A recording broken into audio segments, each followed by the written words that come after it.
Halo, assalamualaikum. Selamat pagi semuanya. Perkenankanlah saya Sujiono memberikan sedikit pencerahan, ya barangkali bisa bermanfaat khususnya dalam dunia hukum kita. Di dalam permasalahan hukum itu banyak sisi yang harus dicermati, harus dikaji, harus disikapi. Di antaranya yang saya coba untuk dibahas season atau waktu ini, yaitu berkaitan dengan yang namanya strategi hukum. Nah, strategi adalah cara untuk mencapai tujuan. Nah, dalam kaitannya dengan hukum, apa atau tujuan apakah itu kiranya? Nah, tujuan ini adalah orang sering menyebut suatu kemenangan. Nah, itu. Kalau kita berperkara, kalau kita sudah masuk ranah hukum di persidangan, tentu tidak kalah pentingnya apa yang disebut dengan istilah strategi hukum ini. Nah, yang saya contohkan untuk kali ini adalah berkaitan dengan permasalahan atau realita hukum yang ada di masyarakat. Nah, dalam tatanan hukum ini ada yang disebut dengan argumentasi hukum. Argumentasi hukum ini muncul akibat dari adanya penalaran hukum. Penalaran hukum ini dipakai manakala ada permasalahan hukum.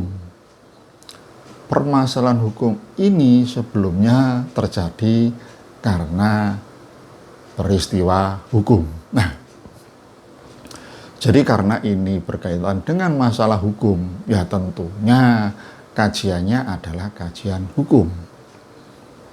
Nah, begitu kita masuk kajian mengarah pada suatu strategi hukum, strategi ini kita gunakan setelah kita mengkaji. Nah, kita bisa mengkaji dengan detail manakala kita ini sudah memahami betul keadaan hukum antara teori dan praktek. Kalau teorinya kurang mumpuni, ya harus belajarlah. Nah, termasuk prakteknya kalau belum pengalaman, ya harus dilatih lah. Itu artinya latihan ini tidak hanya untuk kita sendiri, artinya berasal dari kita sendiri, tapi bisa juga pengalaman dari rekan-rekan. Kapan itu didapat? Manakala kita koordinasi, atau kita debat, atau kita cerita dengan teman-teman atau kolega kita sendiri. Artinya debat itu untuk mencari suatu solusi, bukan debat kusir. Nah itu. Nah, pentingnya strategi ini, kalau kita sudah pengalaman betul, kita ini bisa membaca permasalahannya. Dan kita bisa tahu apa yang nanti akan terjadi. Sehingga genggaman kemenangan ini sudah bisa dibaca sejak awal. Nah, itulah yang perlu kita cermati. Kembali lagi pada permasalahan strategi. Contoh konkret yang perlu saya sampaikan, dan ini berkali-kali saya alami dalam praktek pengacara atau praktek beracara sebagai pengacara, atau orang menyebut konsultan hukum atau kuasa hukum, monggolah terserah. Nah itu, suatu saat klien saya atau klien kami itu digugat oleh pihak lain. Nah, pihak lain ini kebetulan pihaknya ini lebih dari satu penggugatnya, biasa yang disebut dengan para penggugat, atau boleh dikatakan penggugat boleh, tapi karena lebih dari satu biasanya disebut dengan para penggugat. Nah, sedangkan klien saya ini juga lebih dari satu, orang menyebut para tergugat. Nah, setelah gugatan ini dilayangkan, tentu kalau kita selaku pengacara, selaku kuasa hukum ditunjuk sebagai pengacaranya, kita harus mempelajari sekaligus mengkaji permasalahan apakah yang sebenarnya ditujukan pada klien kita. Nah itu, maksudnya yang digugat itu apa? Nah itu. Nah, setelah kita mengkaji permasalahan tersebut, nah kita baca gugatannya. Kenapa kita baca gugatannya? Karena gugatan ini adalah cerminan argumentasi hukum yang dituangkan secara tertulis. Itu bentuknya dalam hal ini adalah gugatan. Apakah ada bentuk lain selain gugatan? Ada. Jawab-menjawab, nah itu termasuk cerminan argumentasi hukum, termasuk surat kuasa. Nah, pada waktu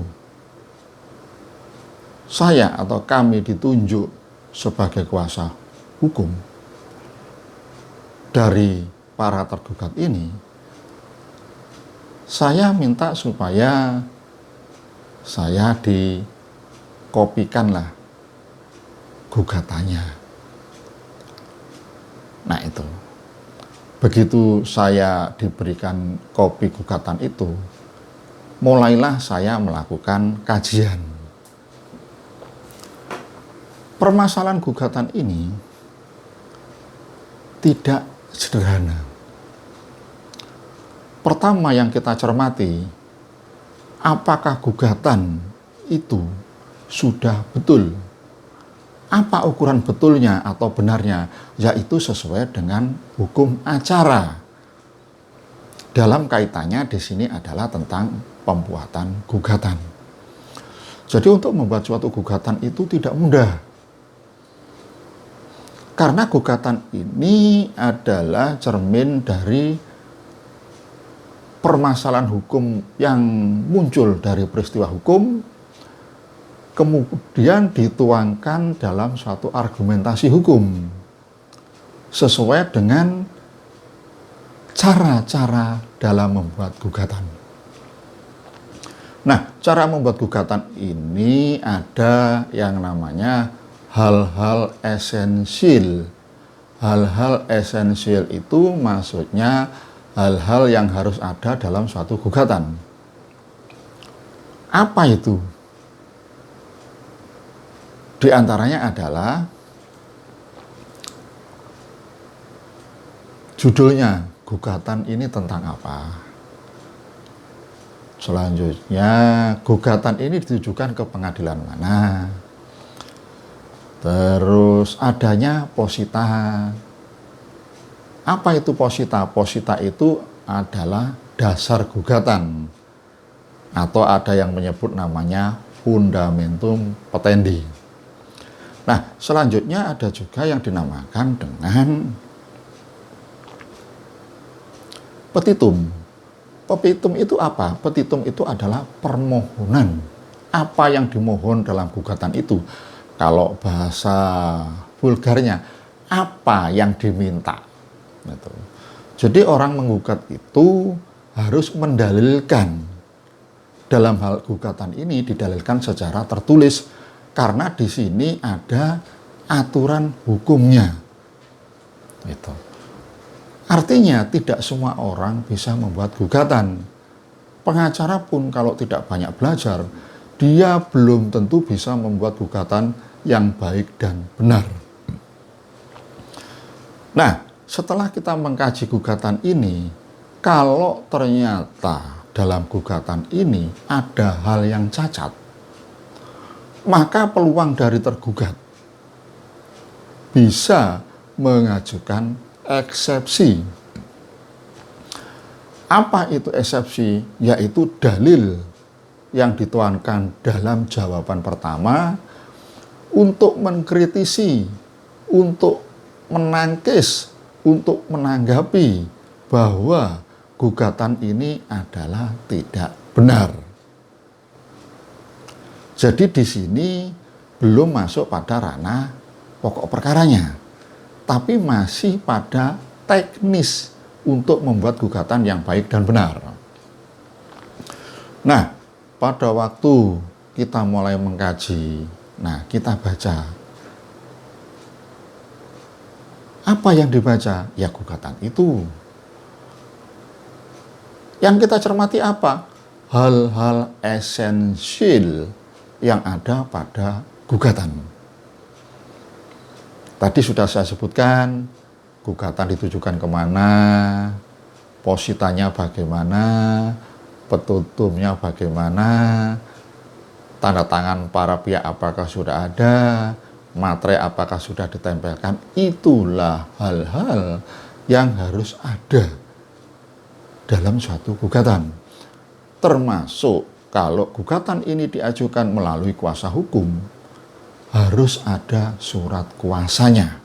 Nah, ini penting. Surat kuasa ini adalah surat yang mengantarkan pemberi kuasa ke penerima kuasa sehingga penerima kuasa ini berwenang untuk bertindak hukum.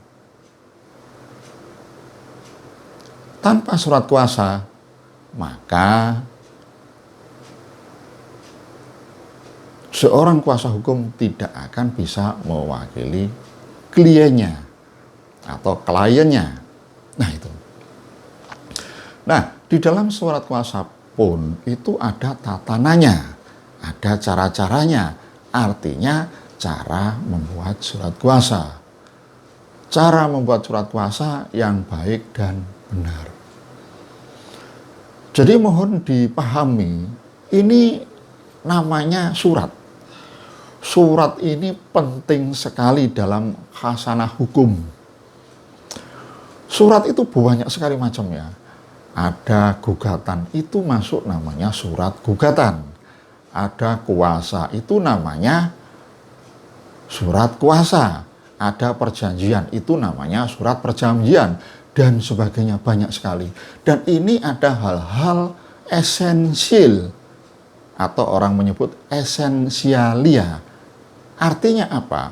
Esensial ini hal-hal yang harus ada dalam peristiwa hukum itu.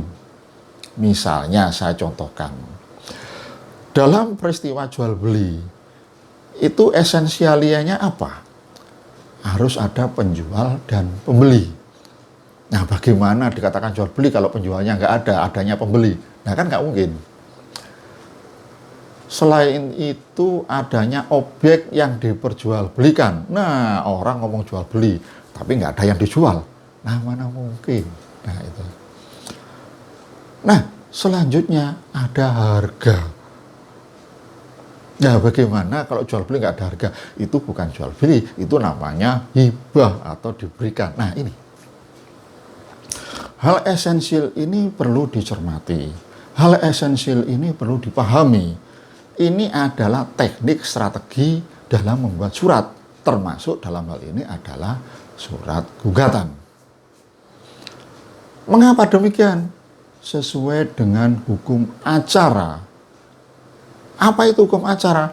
Hukum acara itu adalah hukum yang mengatur tata cara beracara di persidangan. Selain hukum acara, apakah ada? Ada. Apa itu? Hukum materialnya. Apa hukum materialnya? Yaitu yang merupakan teori-teori hukum. Jadi di sini ada namanya teori hukum, ada namanya hukum acara. Teori hukum ini disebut hukum material. Gitu. Jadi ada di dalam aturan-aturan. Orang hukum menyebut sebagai law in book. Hukum dalam teori, hukum dalam buku. Nah, untuk bisa berjalan, untuk bisa action, untuk bisa digunakan, ini harus dipandu oleh yang namanya hukum acara, law in action. Nah, kalau dalam warna perdata, ya hukum acara perdata. Teorinya disebut apa? Ya hukum perdata. Kalau pidana, ya dihukum teorinya hukum pidana, hukum materialnya hukum pidana, hukum formilnya hukum acara pidana, kalau itu pidana. Nah ini. Nah, antara teori dan praktek, ini di tengah-tengahnya ada namanya strategi. Strategi bagaimana mensinkronkan antara teori dan praktek ini supaya baik sebagai senjata hukum, sebagai pegangan hukum, sebagai dalil hukum, sebagai argumentasi hukum untuk di persidangan. Atau kalau mengawali untuk dituangkan dalam gugatan.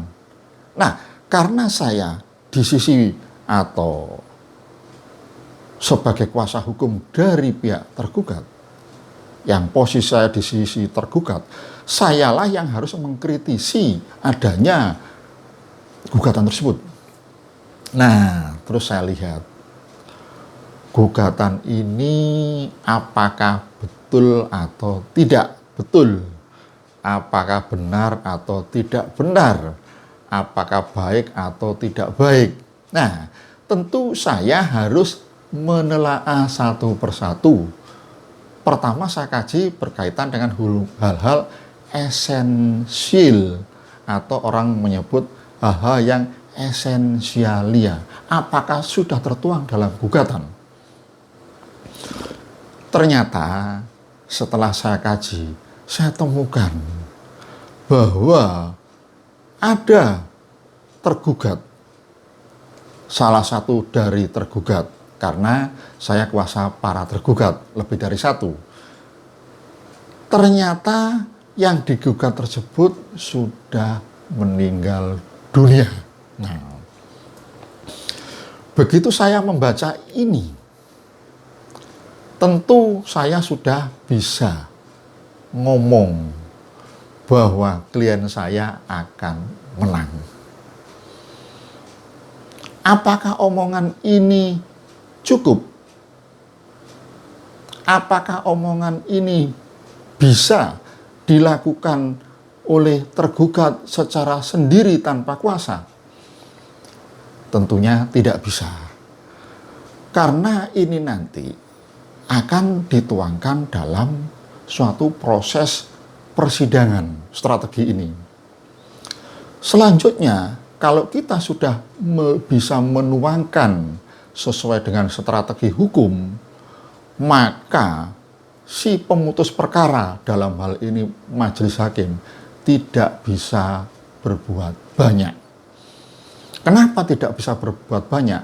Kita warnai dengan jeratan-jeratan hukum pada argumentasi hukum yang ada pada dalil-dalil jawaban kita.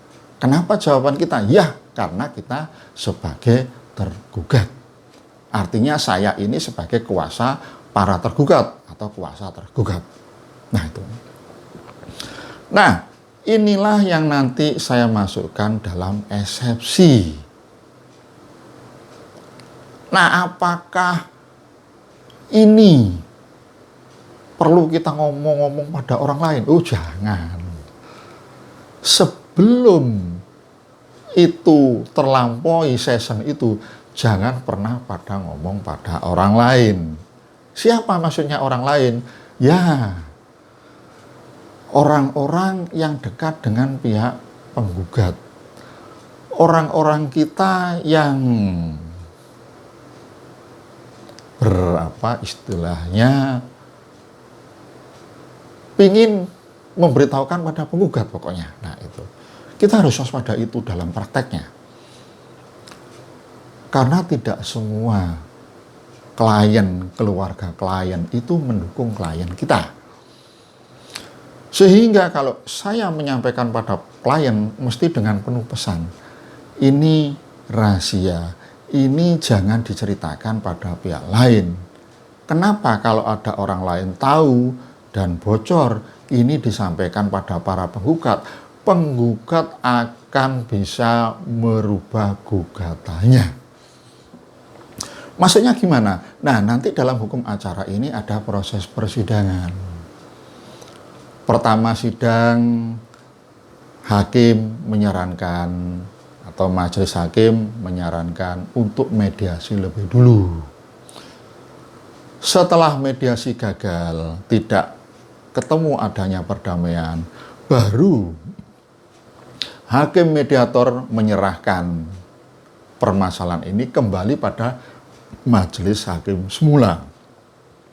Nah, pada waktu persidangan diserahkan pada majelis hakim semula dan selanjutnya pada hari persidangan tersebut para pihak hadir, hakim akan menanyakan, saudara kuasa para penggugat, apakah ada perubahan gugatan?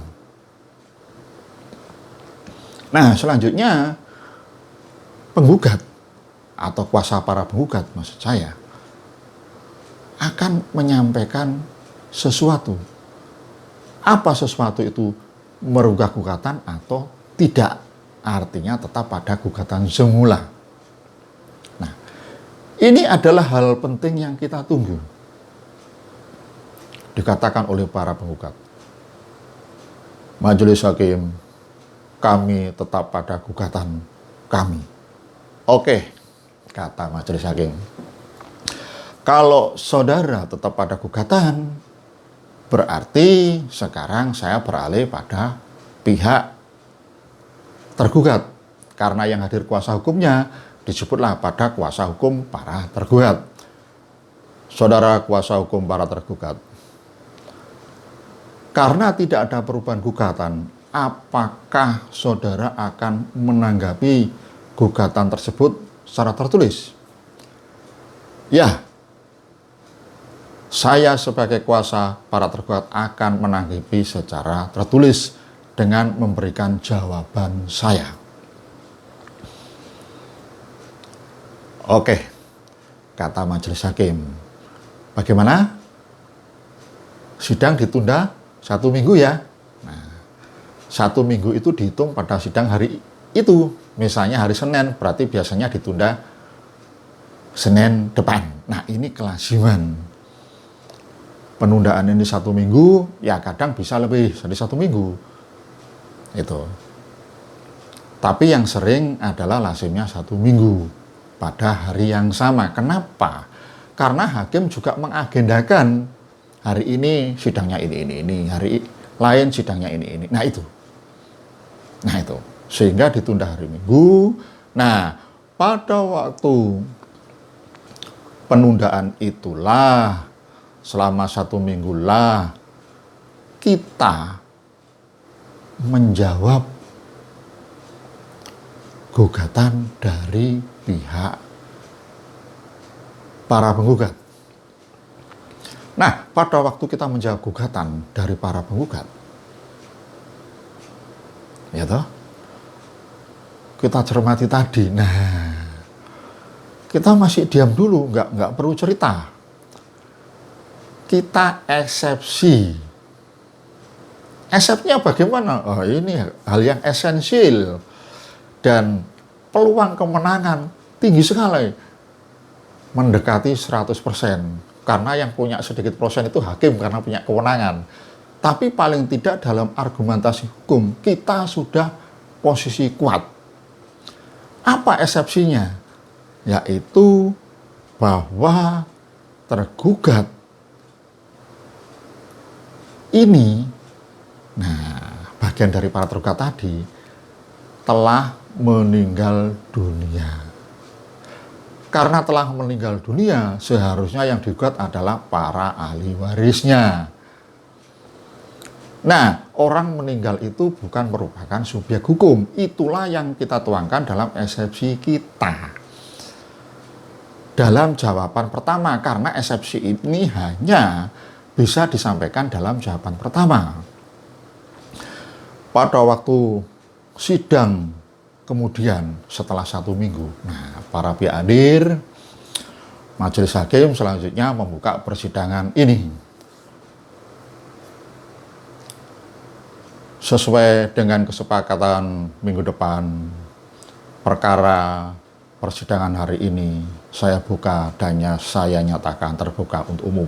Dok, dok, dok, nah gitu katanya hakim. Dok itu palunya, jadi ada ketukan palunya. Nah, setelah itu hakim mengatakan bahwa agenda hari ini adalah jawaban dari para tergugat.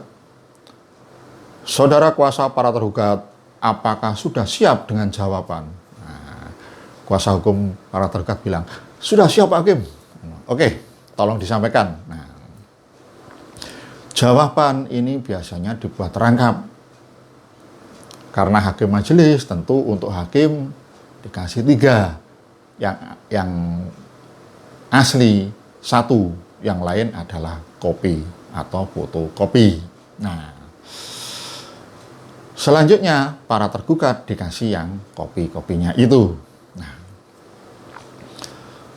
karena sudah adanya jawaban dan berisikan dengan eksepsi, baru bisa cerita.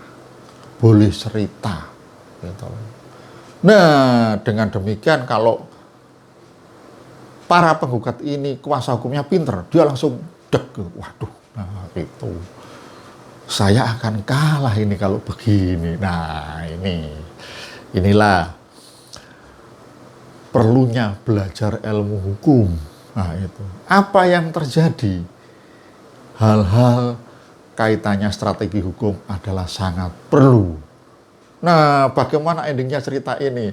Betul, akhirnya para penggugat kalah dengan putusan di NU. Apa itu NU? NU itu putusan tidak diterima. Apa singkatan NU? Niet vonklek verklaard. Nah, itu. Nah, itu. Niet onafhankelijk verklaard. Nah, itu singkatannya NU. Itu artinya tidak diterima. Apa maksudnya tidak diterima? Bahwa gugatan para penggugat ini tidak diterima karena gugatannya tidak benar, karena gugatannya tidak baik. Nah, itu. Jadi sebelum masuk pada pokok perkara, gugatannya tidak baik. Nah, ini makanya jadilah pengacara yang pinter. Kenapa pinter? Ya, supaya menang. Bagaimana bisa pinter? Ya harus belajar lah. Nah, itu sementara yang saya sampaikan hari ini untuk pencerahan permasalahan hukum sebagai tambahan wawasan. Ya, terima kasih. Sementara saya akhiri sekian dulu. Wassalamualaikum warahmatullahi wabarakatuh.